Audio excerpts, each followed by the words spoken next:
Hey guys, welcome to another episode of In Your Mind with me, Paul Trudell-Payne. On this episode, we are meeting with Ben Cote, who is the brand and community director for the Nuerohacker Collective. Literally one of my few go-to sites that I visit every weekend. They are doing amazing things for people, for the world. You have to check it out. Ben is going to go deep into his career, into his childhood, and most importantly, into what is coming. You don't want to miss this, so check it out.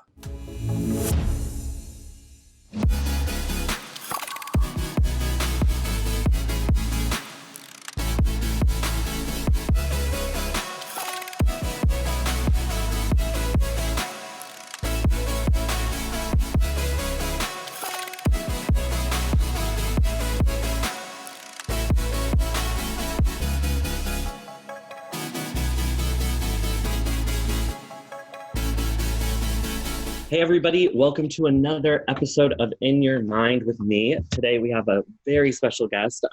He is Ben Cote with Nuerohacker Collective. He is the director of branding and community there, and I am excited to get to know him a little bit better. So Ben, welcome. Thank you so much for having me. Yeah, so I'd like to start off with one question, but I'm going to break the rules a little bit. Tell everybody, just if they don't know, a little bit about what the Nuerohacker Collective is. Sure.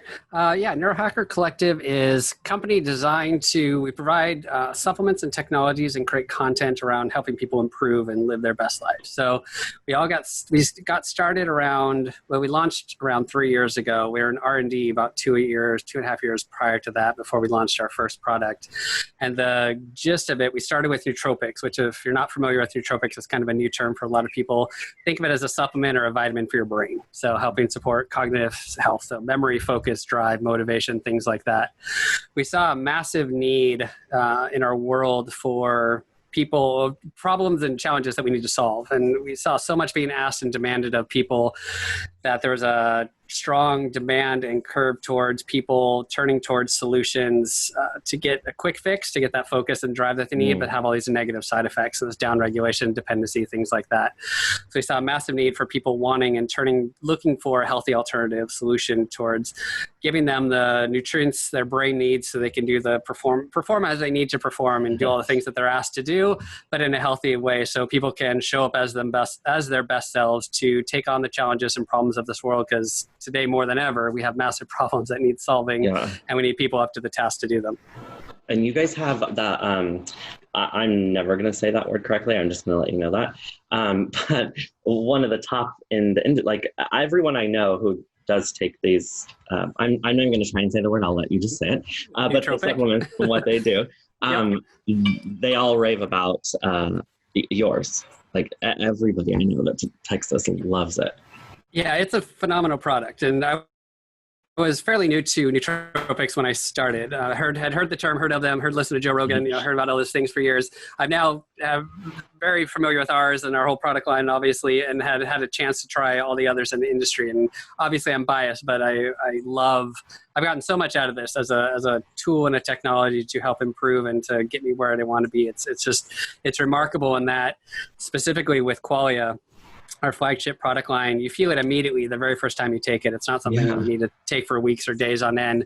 So you feel it immediately, it works. It's phenomenal, but it gets better with use. And it's one of those really remarkable experiences.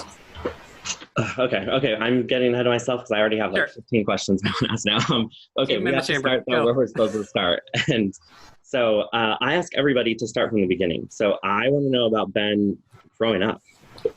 Sure. Grew up in Washington State, born and raised up there. Love it up there still. Born in the woods, little town in between Seattle and Tacoma. And just really loved growing up there. It's a really cool place. I still enjoy going back there, but film school brought me to California. So when I went into college, I came down to LA for film school and got into communications and was just very interested in the storytelling aspect of that field and loved my experience down here. California, when you're young, is fun because there's just so much to do. The weather's great. You can do so many different things. I think I mentioned in the forum, you can go surfing, skiing, and rock climbing all in the same day, which is great. So love that. Lived and worked in LA and Hollywood for a while, did the film school thing, worked in the industry for a while, and very quickly grew to love the the creative side of the business and hate the money and ego side, which is how the entire town is run. Yes. So during that time, I was very fortunate to get into the technology side of things as well. I've always been just very good with computers naturally, and quickly got into online editing right when that first becoming a thing. So right when Avid first started coming out and Final Cut Pro, and those are just starting to emerge on the field. Got an internship at a production house while I was working at another production house during the day. Taught myself how to edit, taught other people how to edit, and just kind of quickly got into the video side of things. So when the production company I was working for sued the other production company they were in partnership with, and every egos blew up, and it was a good time to get out of Dodge and get out of the business. So it took that as a good time to leave LA, move down to Orange County where my wife was from. We had just recently married at that time.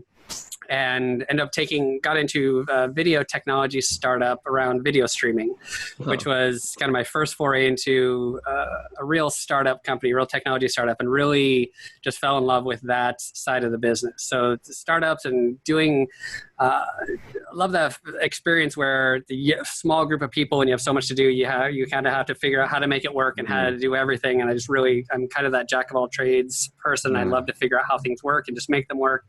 So I got into that side of the business, and it was a young company called Blue Torch, which they're not around anymore. They had a TV show on Fox Sports Net called Blue Torch TV, and they were all about like extreme sports, snowboarding, skating, surfing, dirt bike, things like that. And they were getting into video streaming. They were funded by Broadcom at the time, the chip manufacturer, because they wanted to have content for some interactive TV that they were doing. So they're all about creating content. So I started there doing like IT stuff just because, again, I was good with computers. And about 2 weeks later, I took over their entire streaming division because the guy who was doing it just didn't know what he was doing and needed help, and brought me on. And I ended up taking their entire streaming division over and got into video streaming, which was super fun. I would travel the world and set up remote server farms and film crews and bounce T1 lines down to remote beaches at these places to shoot surf events and ski events and all this kind of stuff.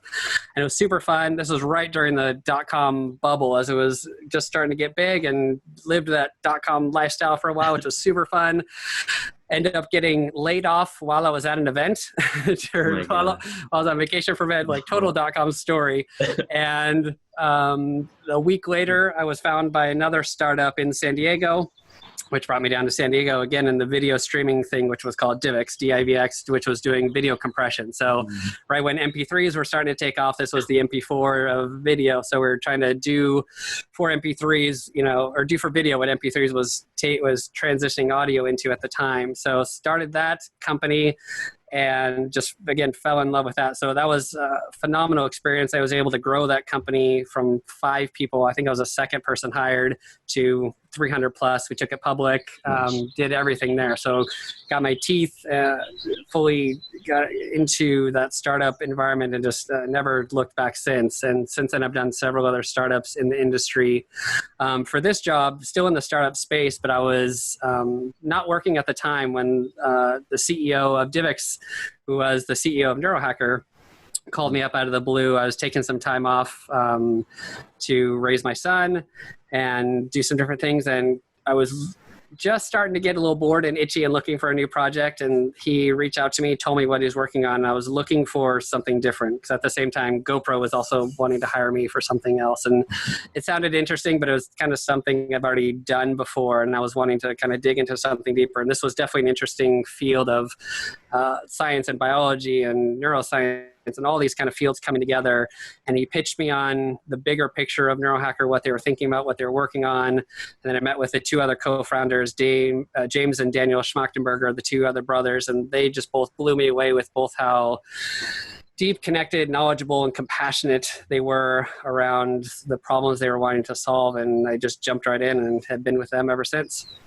And did you have a interest in that? Because it is so different. It's so different. It's very different. I was looking for a challenge and looking for something different. So I had taken science classes in college and high school and stuff like that, and was interested and good at it and always like that. My wife's a nurse, so she's in the medical field. So I'm always interested in those kind of things. Yeah. But it was, definitely enough of a departure that I was definitely wanting to jump on board. And I'm at a core just love working with smart, passionate people. So Jordan Greenhall, the CEO at the time, just one of my favorite people to work with. So I loved connecting with him and hearing what he was talking about. And then once I met with James and Daniel and heard what they were interested in solving and what they were working on and how they thought about problems, I was just very interested in working with them. So anytime I can surround myself and work with smart, passionate people, I just jump in and figure the rest out later. So that was phenomenal. And then all the rest of the stuff of the technology and the community and the branding and marketing side of building a startup was just in my wheelhouse. And I loved working on all of that. So I want to back up for a second because I think this is a good thing to even mention. I'm from Washington too, so I know everyone wants to get out, right? When you're like young, you're like everyone just wants to go somewhere. I'm from like central Washington, so It's like a desert. I mean, honestly, it's the desert. And what you've done, I should say, is not super common when you think about it, especially from like small town, like just even a place like Washington in general. I mean, how did that even seem possible for you? Right? It's hard. Yeah, it wasn't at the time, or I guess I didn't think of it as the time kind of thing. So one of the things that really got me into filmmaking was, I think it was my maybe junior or senior year of high school. They offered a filmmaking class, and it was brand new, first time ever being taught. And the teacher who was teaching it had no idea what they were, and they got a grant or they got some money for some equipment. So they got all this equipment, had no idea how to hook it up, had no idea what to do anything. So it was very much a free for all of come in and kind of do whatever you want kind of thing. So some people just sat in the corner and talked. I was the kid that plugged in all the computers and got everything working and just tinkered with stuff. That's very much my style and very much my motif of I love to just figure things out and do stuff. So I'm very much self-taught in so much as how all this stuff works. This is Apple II, old school computers and things, and plugged them all in, got them to work, and edited some videos. And that was kind of the first time it clicked for me of like, oh, this could be a thing that I could do. Like, this is a field open to me. Because before then, I was possibly pre-med, I was kind of interested in stuff, but just didn't really know what I was interested in and curious about. So that was kind of the first spark of that. And then found a college down here that was interesting, had a film program, and really felt that connection. Like, didn't want to run away, but just kind of wanted to get away and try something new and move down. And it ended up just being that spark that led to a step that led to a bunch of different things. And you have a son now? Is that what you said? I have a six-year-old son, 6.5, and I have a brand new 5-month-old girl. So I just had a new baby. Congratulations. Yeah, a little bit ago. So we're dealing with all the fun of that in this time right now. With that whole process, and I love that you said like you're just that person that just like tinkered around. How big was your school? Bigger? Was it a bigger? Little town called Sumner High School. So a real small town. The school's maybe 1,000-ish. I would say like 1,200, I think at the time. It may be a little bigger now, but not a huge school.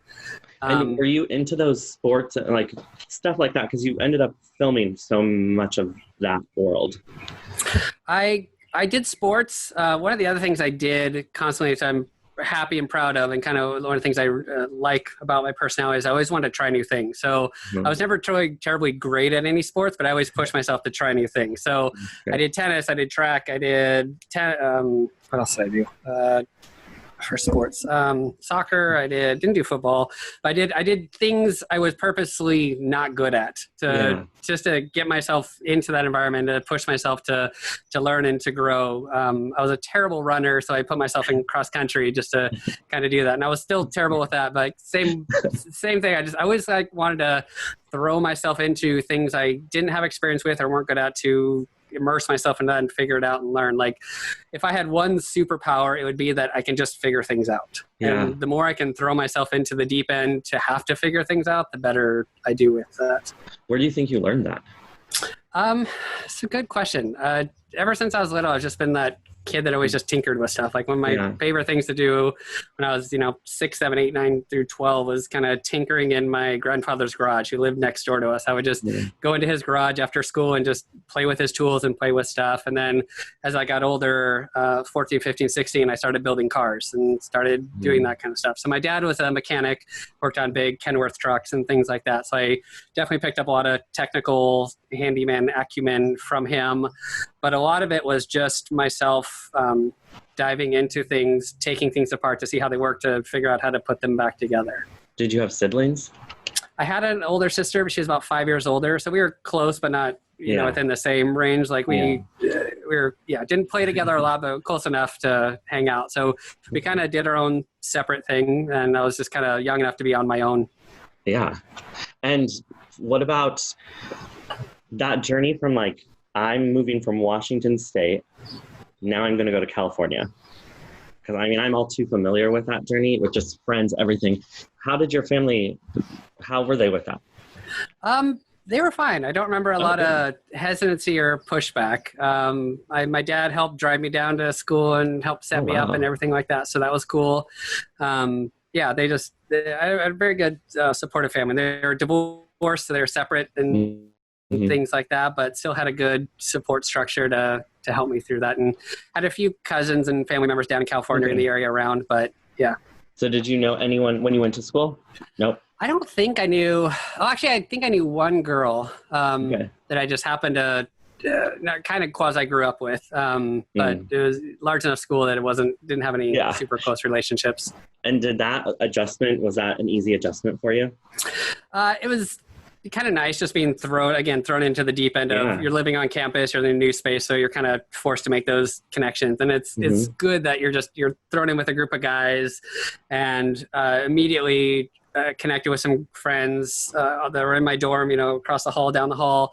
And I think one of the very first weekends we got there, we just got talking around. A few of us went rock climb. So we planned a trip to Joshua Tree that very first weekend that I was down here, and, went out to Joshua Tree and just started doing those kind of things with those groups. So that was just kind of a nice way to jump right in and get involved. And again, California, the weather's so great and so much is accessible if you're young and active and can get around. So there's just so much you can do. So we're definitely spoiled here with the weather. For sure. That skill though that you have, because I know, like you said, there's superpowers, you can figure out things, right? Which I agree. Like I do personally think everyone has this just built-in skill that is heightened more than others. But I also think like you do have that skill, it seems, at least to me, that you actually you're not overcome by putting yourself into situations, which a lot of people are very overcome by that. Yeah, and I don't know if I just don't overthink it or think about it too much, but I still overthink things. It's not, I'm not immune to that, at all kind of stuff. But I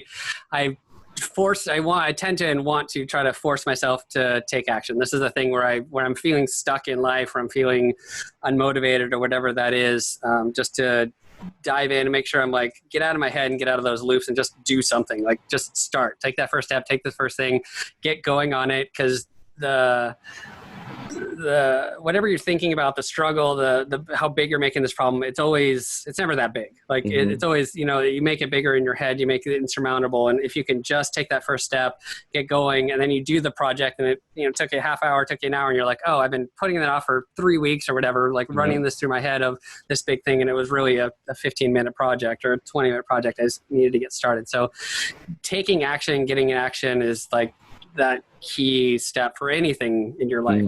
Just start, just get going, to start doing something, and that forward momentum then trickles down and everything else follows. And since you've now sort of entered this essentially new industry, right? Like this, it's becoming very popular too, right? Like it's self-help, it's self-awareness, it's getting your body right, everybody sort of designing the life that they deserve. How has that changed you? It's so many ways. So I would say so many ways, but it ties into a lot of the thinking and work and interests that I've already had. So if I could go back to school, I always say, if I could go back for a master's degree or go back to do it again, I would love to get a philosophy degree like that. I love philosophy. I was always super interested in that as well. And I love just thinking about those questions and thinking about big problems, and the spaces of biohacking and neurohacking, and the essence of all those things is just taking personal responsibility for yourself, for your health, for your well-being, for your thinking, and the whole piece of all that being connected. And however or wherever you start with that process, it doesn't matter, as long as you just kind of take one bite. Like like make that decision that you want to improve, and from that decision, like pick an area and go into it. And once you have that aha moment of, oh, I've transformed my diet, I've stopped eating like crap, I'm eating clean, and once you get that the results from that of like, oh, when I eat this way, I feel tremendously better. I feel once I do X, I get Y.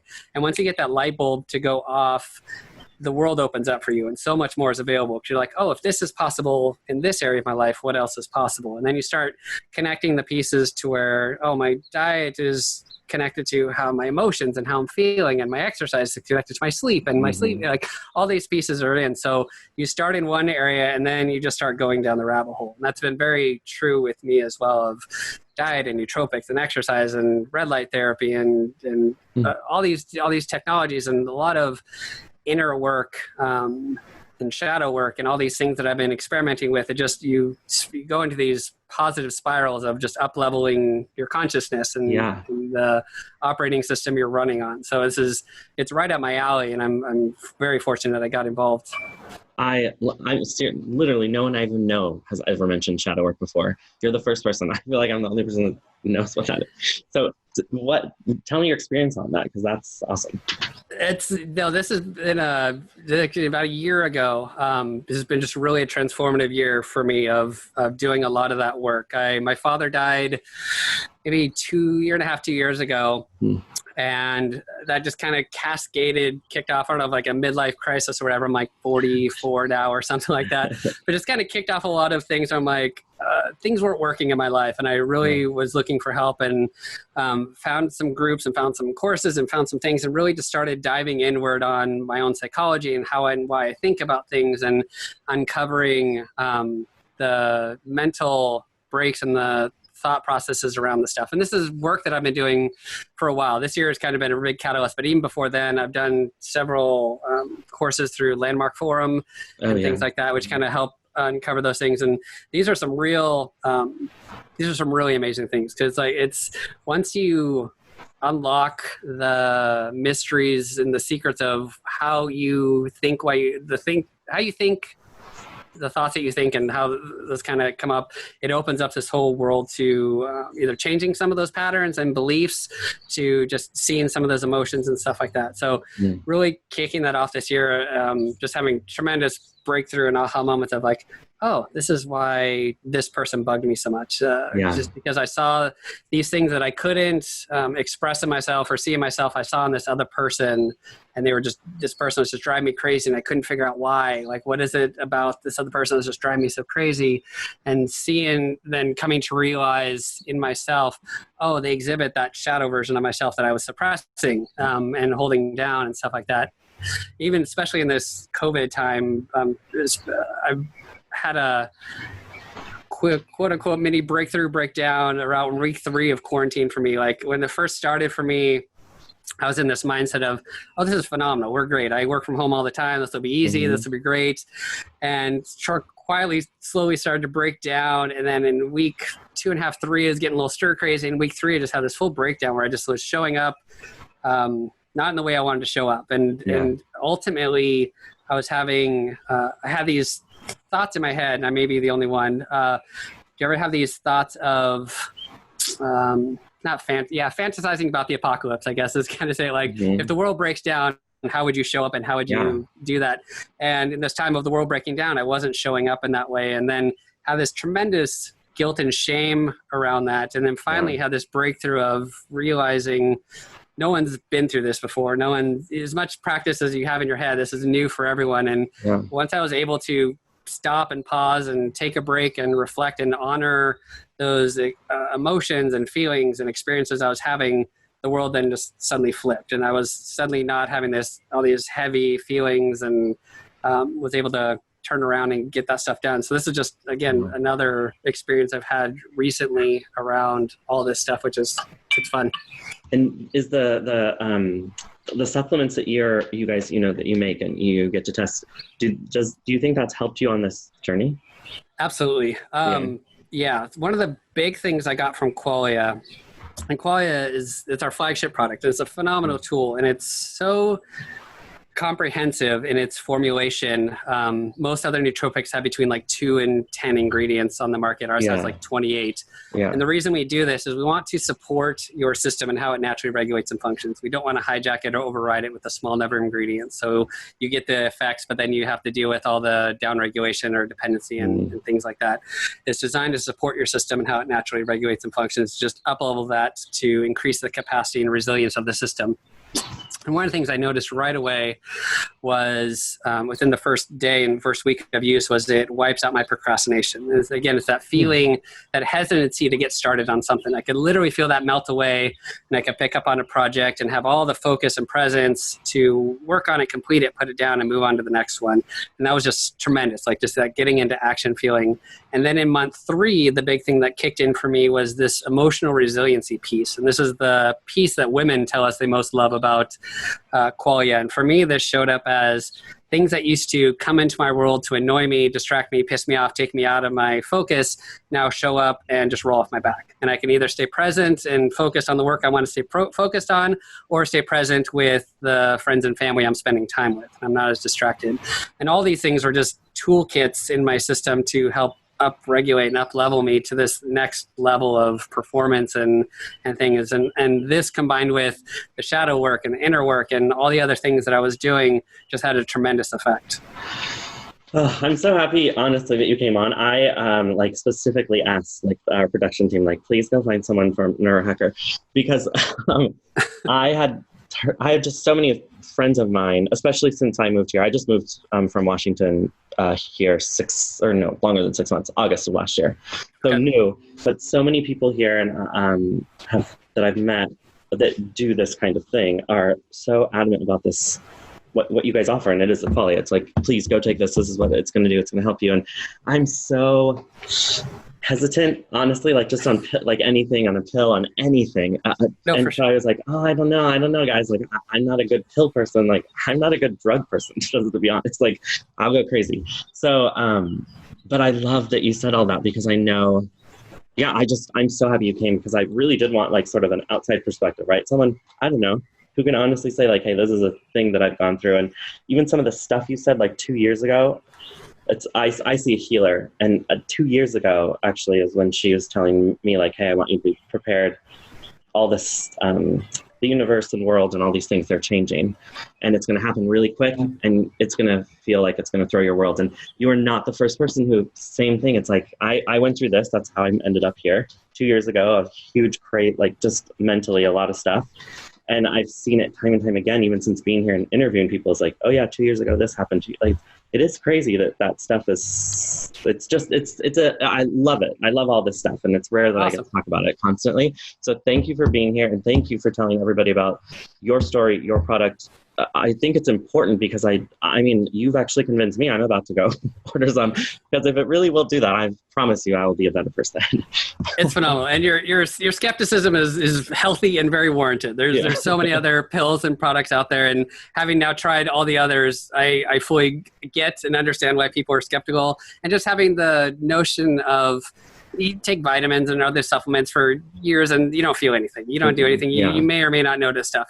With Qualia, you notice it immediately the first time you take it, and it really is truly remarkable. And a lot of that is, or actually most of that is just, the design of the product. We really have taken the secret sauce of Nuerohacker is to take from a wide range of disciplines. So neurobiology, biology, psychology, philosophy, all these things, and really understand how the human body works, how all these pieces are connected, and how to respect that complex system and support it in the best way. And with that, and with the right research and with the right ingredients, so much more is possible than the cheapest version of the supplement that you could possibly get that's available everywhere. And these are what people are taking, and they don't do anything.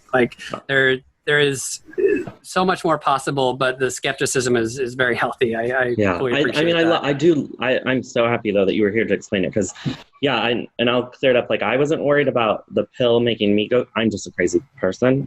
So I was just okay, and you're right. It was going to be another pill that I would try that didn't do anything, right? Mm-hmm. But I'm telling you, whenever I see it happen, for me, it's always 3 times. If I get the same response 3 times, I'm always I got to just do it now.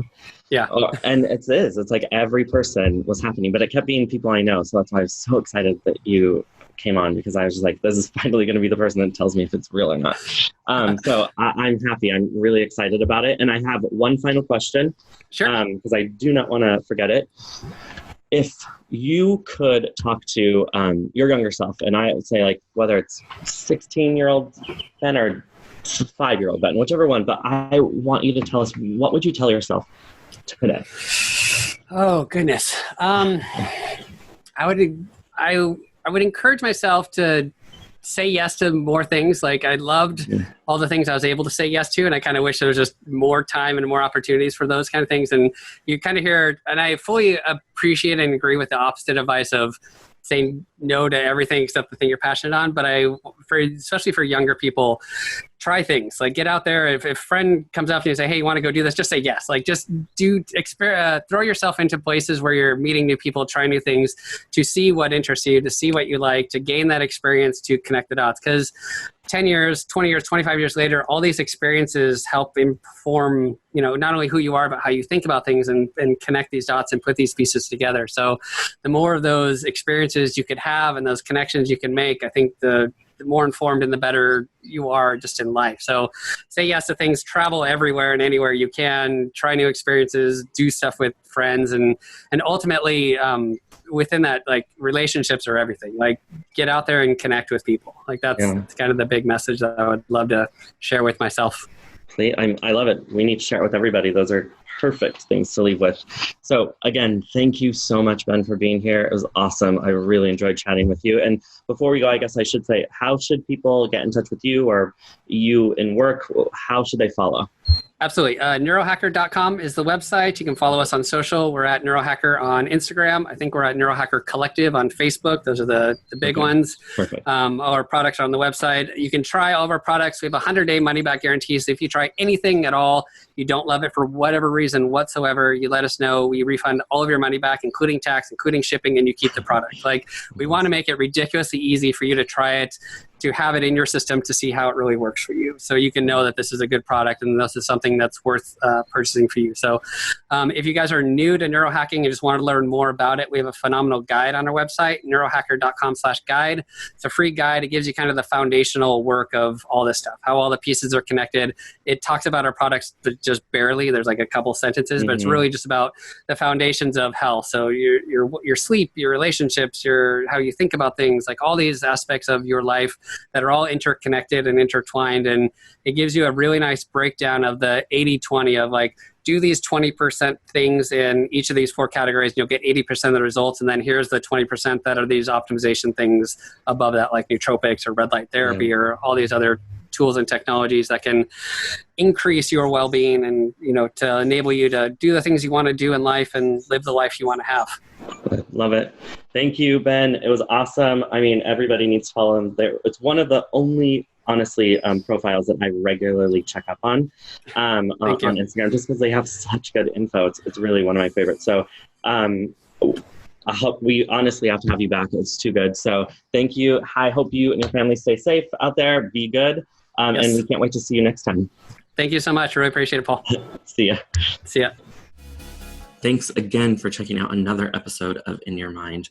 I can guarantee you probably loved Ben as much as I did. I had such a great time getting to know him. So thank you so much, Ben, for coming here and spending time with us.